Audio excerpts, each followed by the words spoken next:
Bismillahirrahmanirrahim. Alhamdulillahi alamin.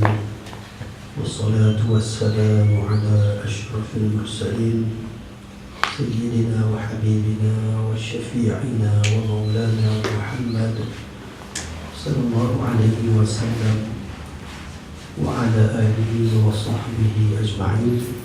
Rabbi shrah li sadri wa yassir li amri wahlul 'uqdatam min lisani yafqahu qawli, amma ba'd. Alhamdulillah, setinggi kesyukuran kita panjatkan kehadirat Allah Subhanahu wa taala atas limpah kurnia serta keizinan daripada Allah Subhanahu wa taala.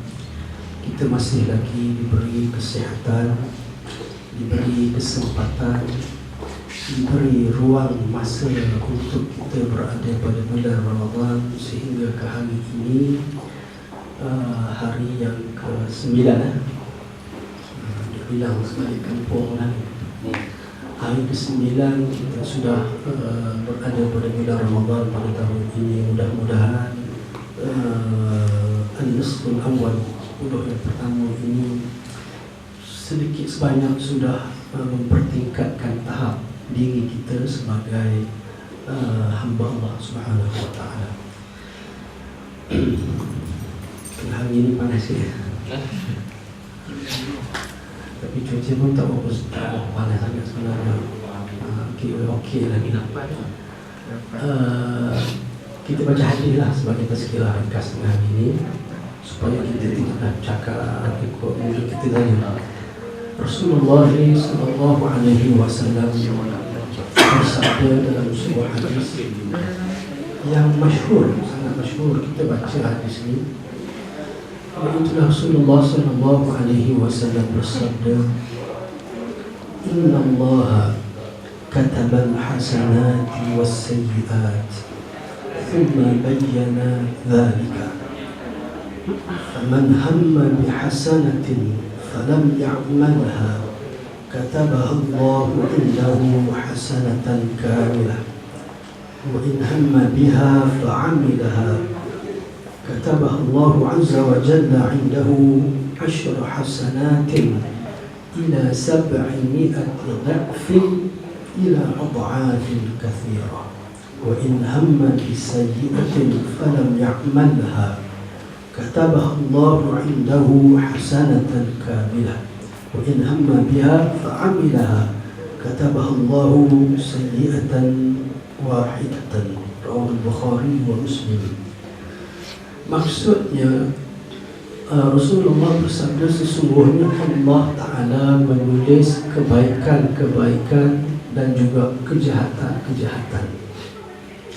Kebaikan maksudnya kebaikan yang dilakukan oleh kita hamba-Nya.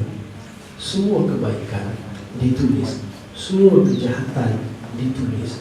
Yang kecil, yang besar, yang sederhana, yang nampak, tak nampak, semuanya ditulis oleh Allah Subhanahu wa taala.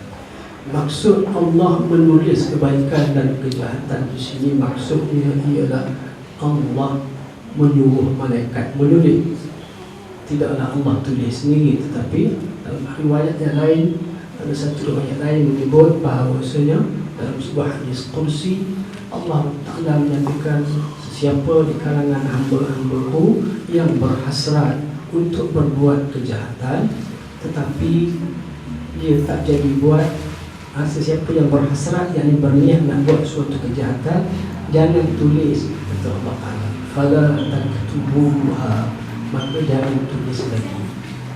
Kemudian sekiranya dia dah buat, faktubuha bimithliha, kalau dia memang buat sungguh kejahatan itu, tulislah, tetapi sekadar mana dia buat sahaja.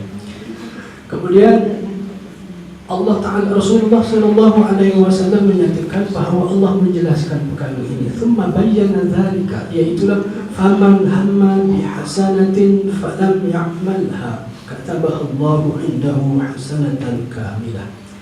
Sesiapa yang berhasrat ataupun yang berniat ataupun berkeinginan untuk buat sesuatu kebaikan tapi tak jadi buat, ataupun belum diperbuatnya lagi, baru berniat niat, baru ada niat dalam hatinya, tapi belum diperbuatnya kebaikan itu, maka Allah Subhanahu wa ta'ala sudah memberi ganjaran pahala kepadanya.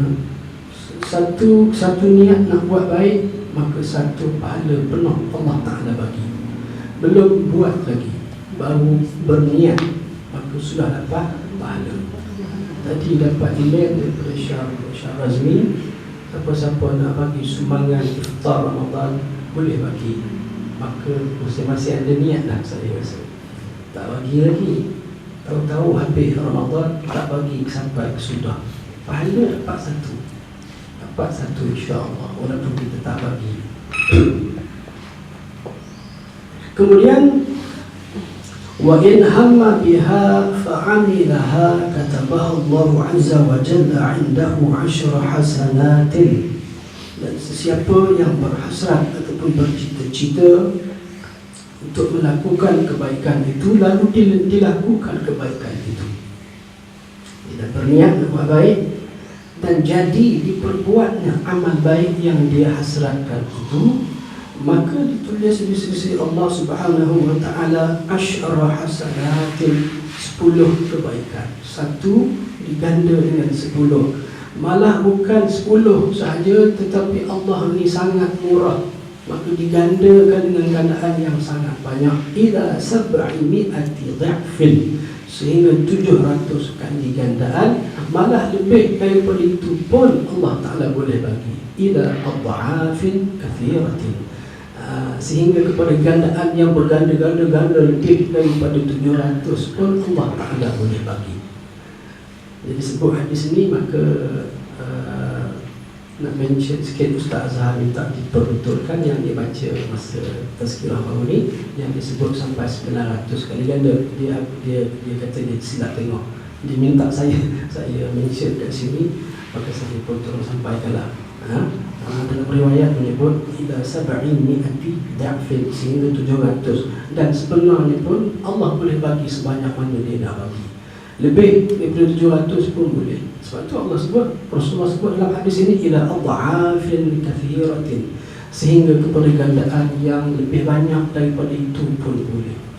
Sebenarnya Allah nak bagi banyak mana kat kita? Situ soalan. Allah Subhanahu wa ta'ala nak bagi banyak mana?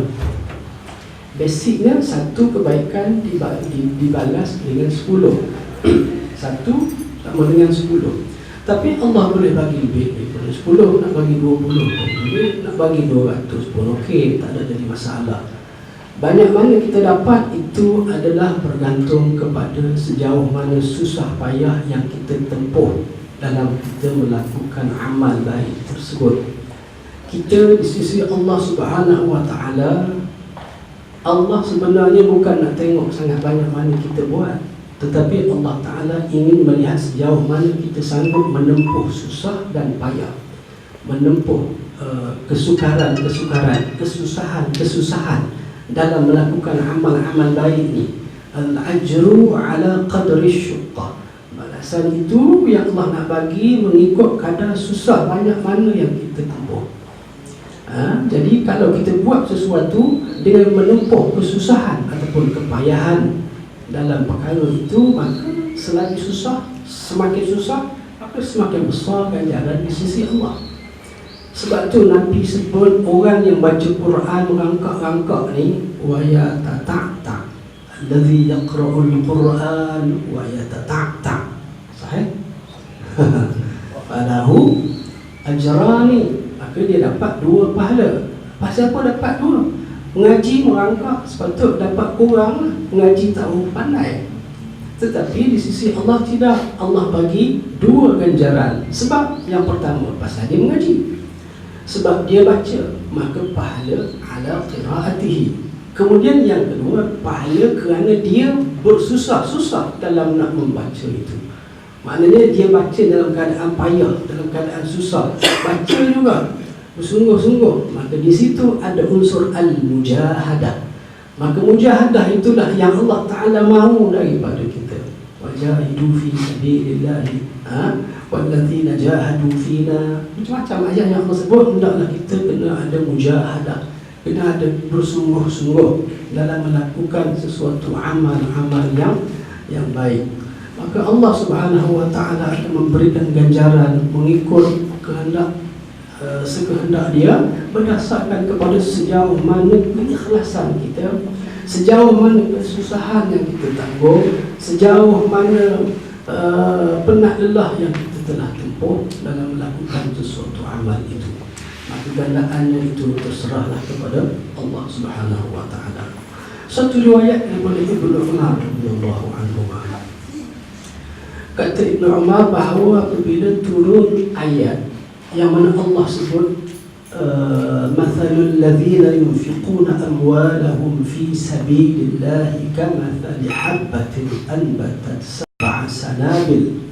Turun ayat ni perumpamaan orang yang menginfakkan hartanya ke jalan Allah seumpama sebiji, kamathali habbatin, seumpama satu biji benih yang ditanam kemudian tumbuh 7 tangkai. Daripada 7 tangkai itu terbit 100 biji, 100 biji yang lain. Bila turun ayat ini, maka Nabi SAW berkata, Rabbi zid ummati, ya Allah, bagi tambah lagi lah ya Allah. Sebab ayat tu dia spesifik sebut sampai 700. Maka Nabi kata, ya Allah, berilah tambah lagi kepada umatku. Maka Nabi ini minta syafaat untuk kita. Maka Allah Ta'ala turunkan ayat, man dzalladzi yuqridullaha qardan hasana fayudha'ifahu lahu ad'afan katsira. Sesiapa yang sanggup nak memberi pinjam kepada Allah dengan pinjaman yang baik, kita pula bagi pinjam pada Allah yang disebut al-qardul hasan. Bagi pinjam maknanya kita infak harta kita fi sabilillah, kita menafkahkan harta kita fi sabilillah. Itulah makna kita bagi pinjam kepada Allah Ta'ala. Sesiapa yang sanggup, yang boleh bagi pinjaman, bagi infak kepada Allah, bukan infak pada Allah, tapi infak untuk jalan Allah, apa-apalah kebaikan-kebaikan, maka fayudha'ifahu lahu ad'afan katsira. Maka Allah boleh bagi gandaan-gandaan yang berlipat-lipat kali ganda. Maka kata Nabi lagi, Rabbi zid ummati, ya Allah, bagi tambahan lagi kepada umatku ya Allah. Lalu Allah turunkan, innama yuwaffas sabiruna ajrahum bighairi hisab. Diberi, kata Allah Subhanahu wa ta'ala, akan diberi balasan atau diberi ganjaran pahala kepada orang-orang yang bersabar dengan ganjaran yang tidak ada hitungan, dengan ganjaran yang tidak ada hisab. Maka orang yang bersabar di sisi Allah, sabar itu sangat istimewa, sangat besar nilai di sisi Allah. Maka Allah memberi balasan tak ada hisab, bighairi hisab. 700, lebih daripada 700, tak kira lah berapa, maka tidak ada hitungan di sisi Allah Subhanahu wa ta'ala. Maka terbulanglah kepada Dia. Maka sabar itu di sini sebagai salah satu daripada amal-amal yang sangat besar di sisi Allah Subhanahu wa ta'ala. Dalam hadis pun Nabi sebut, wa ma u'tiya ahadun khairan wa a'zam min as-sabri. Tidak adalah sesuatu yang lebih besar yang diberikan kepada seorang manusia itu selain daripada kesabaran. Hidup ni nak kena banyak sabar. Sungguh kita boleh cakap sabar, awak katalah sabar, tak kena dekat awak, cuba kena dekat awak. Kita kadang-kadang itu, iyalah dah orang kena susah, kena musibah, takkan kita nak kata tak payah sabar, marah, takkan kita nak cakap begitu. Bila orang dapat susah, memang yang kena keluar di mulut ialah sabar. Sebenarnya kalimah sabar ni, sabara ni, bila kita sebut, dia jadi macam suatu kalimah yang bila dengar di telinga kita, dia automatik meredakan perasaan. Bila tengah-tengah nak marah, sabar, kita kata. Kalimah itu bila masuk ke telinga kita, Masya Allah, sedikit sebanyak meredakan. Kalimah ni Nabi pun sebut begitu kepada para sahabat yang ditimpa musibah. Ingat keluarga Yasir, musibah yang amat besar, kena bunuh, mati macam-macam. Nabi sebut sabar juga, sabran ya ala Yasir fa inna maw'idakumul jannah. Wahai keluarga Yasir, sabar, kata Nabi. Sabar juga. Allah sendiri sebut sabar. Ya ayyuhalladzina amanu isbiru wasabiru warabitu wattaqullah. Wahai orang-orang yang beriman, hendaklah kamu bersabar.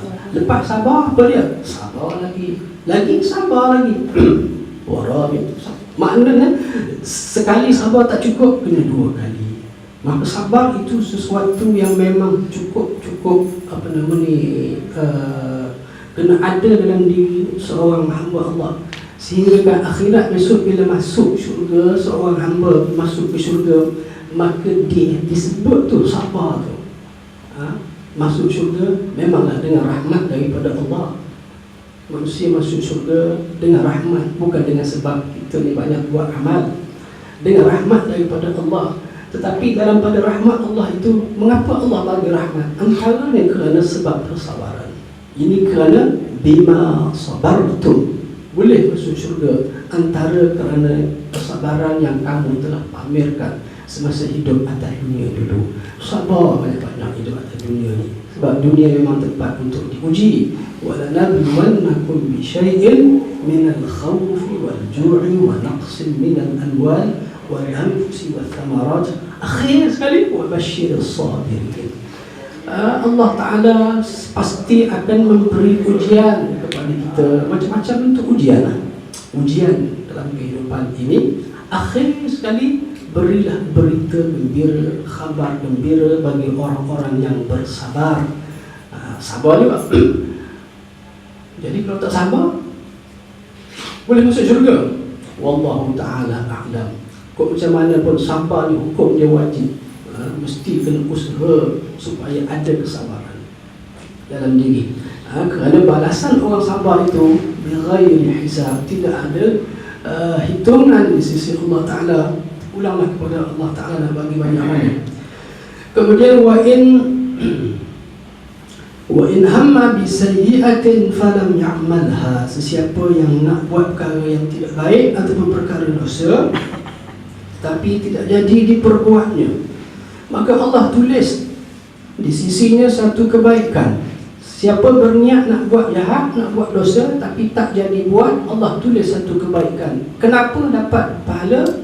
Kenapa dapat pahala sedangkan niat nak buat tak baik? Kerana membatalkan satu niat jahat itu adalah juga satu kebaikan.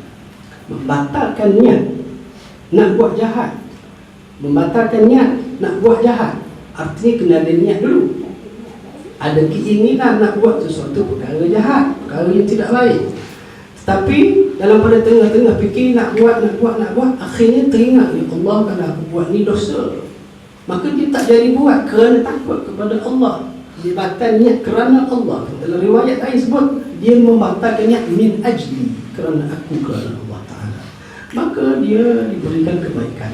Membatalkan satu niat nak buat jahat adalah satu kebaikan, maka dia diberi kebaikan di atas pembatalan niat nak buat jahat tersebut. Wa in hamma biha fa'amilha katabaha Allahu sayyi'atan wahidatan. Dan sesiapa yang bercita-cita atau berhasrat nak buat suatu kejahatan lalu jadi dia buat, maka Allah tulis satu. Buat jahat, cita-cita ingin nak buat jahat dan jadi buat, akhir dapat dosanya satu saja di sisi Allah Subhanahu Wa Taala. Cubalah kita landing tengok Allah buat kita ni macam mana. Kita diberikan peluang yang cukup luas untuk memperbanyakkan pahala. Dan sebenarnya untuk peluang untuk dapat dosa tu dia jadi sikit, dia jadi sempit. Sebab Allah memang nak kita ni supaya semua masuk syurga kalau boleh. Semua dapat rahmat daripada Allah Subhanahu Wa Taala. Tapi dalam pada itu hendaklah kita ingat senantiasa bahawa hidup kita ini penuh dengan cabaran dan ujian. Maka sebab itu perlu kita selalu ingat kepada Allah Ta'ala, selalu zikrullah. Pesanan Nabi kepada Muaz bin Jabal. Muaz bin Jabal, Nabi pesan, la tada'anna fi duburi kulli salatin taqul Allahumma a'inni ala zikrika wa syukrika wa husni ibadatika. Ini pesan Nabi kepada Muaz. Janganlah kamu lupa, wahai Muaz, setiap kali selesai solat, jangan lupa berdoa dengan doa ini. Ya Allah, bantulah aku untuk mengingatimu dan untuk bersyukur kepadamu dan untuk memperelokkan ibadahku kepadamu. Ya Allah, bantulah aku untuk mengingatimu. Kenapa Nabi ajar doa seperti ini? Sebab nak ingat Allah ni bukannya senang, susah. Nak bersyukur susah, nak ibadat susah. Ibadat okeylah boleh buat, tetapi husnul ibadah, nak memperelokkan ibadah berat. Apa bukti susah nak ingat pada Allah? Buktinya tengah-tengah semayang pun tak ingat Allah. Khusyuk sungguh lah kita setengah semayang, Allahu Akbar, daripada mulut Allahu Akbar tak ada benda lain lah, Allah sahaja sampai Assalamualaikum warahmatullahi wabarakatuh. Tapi hormat lah. Sepatut tengah-tengah semayang ni tak boleh ingat benda lain lah kan. Tapi sepatutnya Allah sahaja. Tapi tak, tengah-tengah semayang tu dia datang kat mana tak handphone tadi, dia dah mula datang macam-macam fikiran. Kalau dekat rumah dua benda selalu hilang, handphone dengan remote control TV. Yang ni memang selalu masuk tengah semayang, teringat, Allah, aku simpan dalam periuk kat dapur. Pasal anak berebut nak tengok TV, ngamuk kat anak, bubuh dalam periuk. So tengah semayang baru ingat. Kita tengah semayang tu dia datang macam-macam ni, fikiran syaitan lah. Tapi bulan puasa kata syaitan terikat. Memang syaitan terikat, tapi kesan gangguan syaitan tu lama.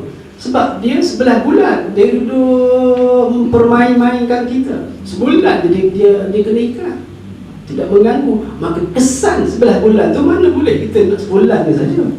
Maka 11 bulan itulah tuan-tuan sebenarnya masa untuk kita sungguh-sungguh sebulan ni sebagai tarbiyah, sebagai latihan untuk kita jadi bekalan untuk 11 bulan yang berikutnya. Begitulah sepatutnya. Sebab benda ni dia kesan yang sudah lama, maka susah untuk kita nak tinggalkan. Sesuatu yang kita ambil air, satu cawan kita kacau dengan sudu, maka air pusing. Sama mana kita pusing, angkat sudu, berhenti serta-merta air? Tidak. Sebab apa tak berhenti? Sebab momentum dia kan. Begitulah syaitan 11 bulan duduk motor kita ni. Maka tiba-tiba sebulan dia tak ada, berhenti selalu kita jadi baik, selalu jadi malaikat. Susah. Tetapi setidak-tidaknya sebulan inilah peluang untuk kita starting point, ya gitu, untuk memulakan nuqtatul intilaq. Daripada sini hidayatan min Ramadan. Mudah-mudahan dengan ada Ramadan itu membuka peluang kepada kita untuk memulakan diri yang baru. Bila selesai Ramadan, kita masuk, buka pintu, habis dah Ramadan, masuk Syawal dan seterusnya, sebagai seorang yang mempunyai diri yang baru, yang mempunyai kekuatan taqwa yang dituntut daripada amalan dalam bulan puasa itu.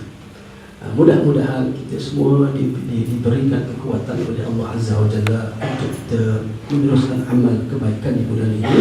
Mudah-mudahan kita ikhlas, moga-moga sabar menempuh ujian dalam kehidupan ini. Semua ini adalah ujian daripada Allah Azza wa Jalla. Sekadar itu untuk renungan kita. Aqulu qawli hadza wa astaghfirullah li wa lakum. Wassalamu alaikum warahmatullahi wabarakatuh.